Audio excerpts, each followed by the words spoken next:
Hello everyone, welcome to my YouTube channel. Sail with Roger. Subscribe කරලා තියාගන්න, bell icon එකත් click කරගන්න. මම අද කියලා දෙන්න යන්නේ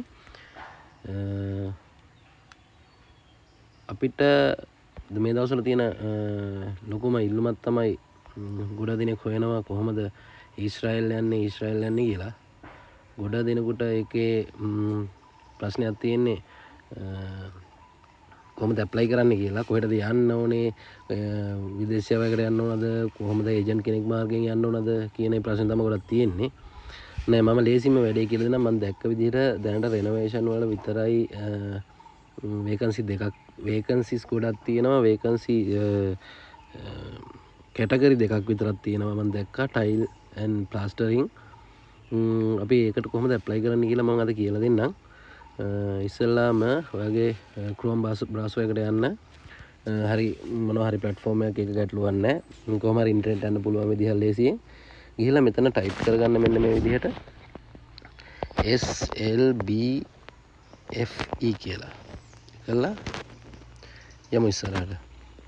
ඊට පස්සේ නම් මෙන්න මේ වගේ platform එකකට මේක අපි යන්න ඕන scroll කරනවා යටටම.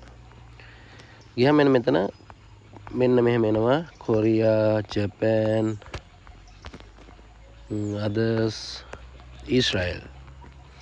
අපිට ඕනේ ඇප්ලයි කරන්න ඊශ්‍රායල් කියන රටට නිසා මෙන්න මෙතන read more කියන එක දෙන්න. එතකොට එනවා මෙන්න මේ වගේ ආයෙත් අලුත් page එකකට. ඒ කරලා මේකේ තියෙනවා ගොඩක් විස්තර දාලා ඔයාලට කියවලා බලන්න පුළුවන්. ඊට පස්සේ ඒකෙත් යටටම ආපුවාම මෙන්න මෙතන තියෙනවා construction and renovation vacancies in Israel කියලා. මේකේ application for employment in the construction and renovation sector in Israel කියලා. ඒකේ read more කියන එකට අපි යනවා ඇතුළට. ගිහිල්ලා මෙතන තියෙනවා construction and renovation vacancy in Israel.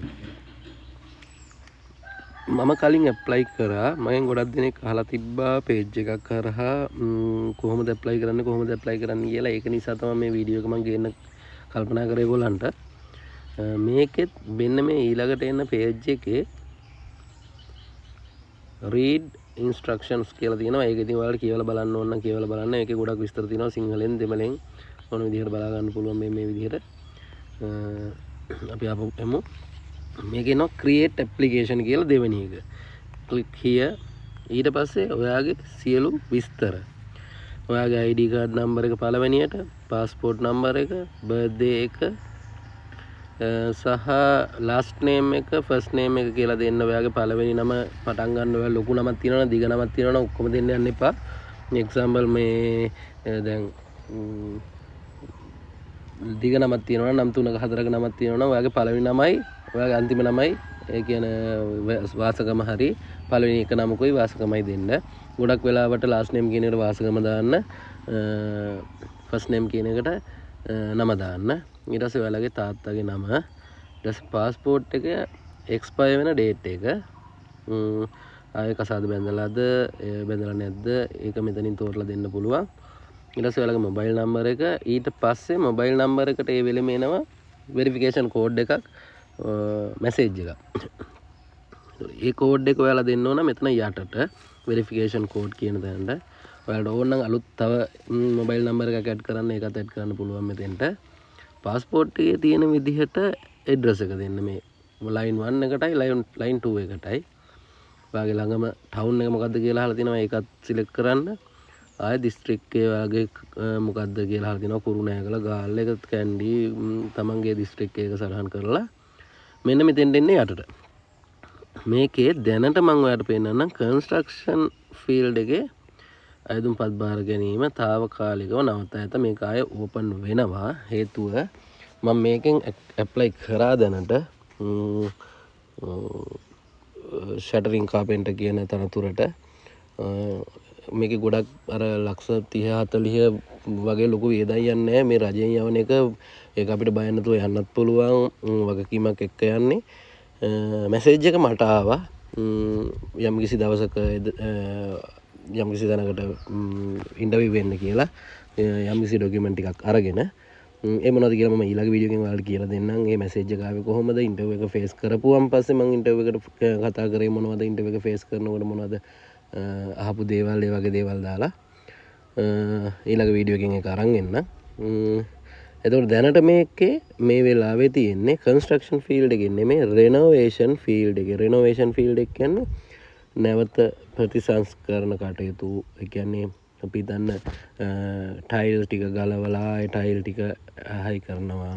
එතකොට දැන් මේකේ තියෙනවා රෙනෝවේෂන් එකේ දැනට තියෙනවා සෙරමික් ඇන්ඩ් ටයිලින් කියලා. සෙරමික් ටයිලින්. එතකොට ප්ලාස්ටරින් වර්ක් කියලා තියෙනවා.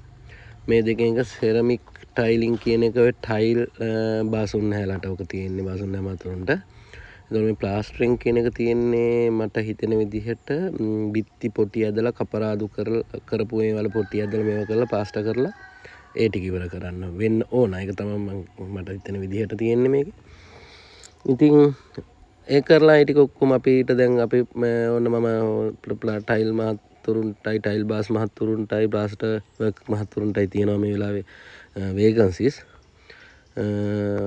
ඒකලා මේක සබ්මිට් ඩීටේල්ස් කියන එක දුන්නාම ඔයාලට මැසේජ් එකක් එනවා already submitted කියලා.